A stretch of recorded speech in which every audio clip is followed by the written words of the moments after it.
Etexea Galicia, chamante os teus fillos, erguete e escoita o fungar dos teus pinos, que din os rumorosos da costa verdecente, o rayo transparente do pracido luar, que din as altas copas de escuro arume arpado do teu ben compasado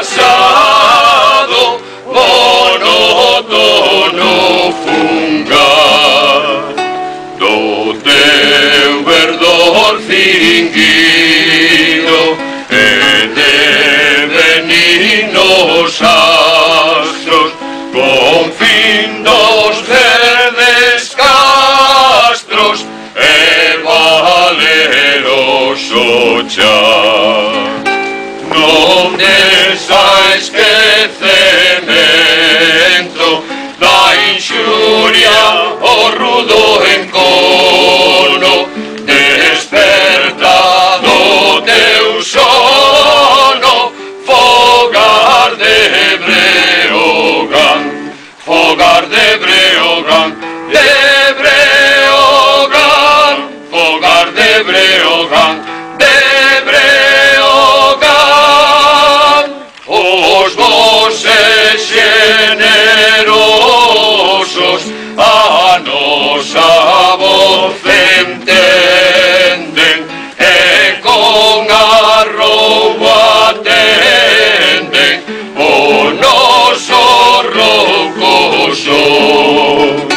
Mais ollos ignorantes e feridos e duros, imbéciles e escuros, non nos entenden, non. Os tempos son chegados dos bardos das edades, que as nosas vaguedades cumprido fin terán. Pois son de quer xigante a nosa voz pregoa, a redención da boa nación de Breogán, nación de Breogán.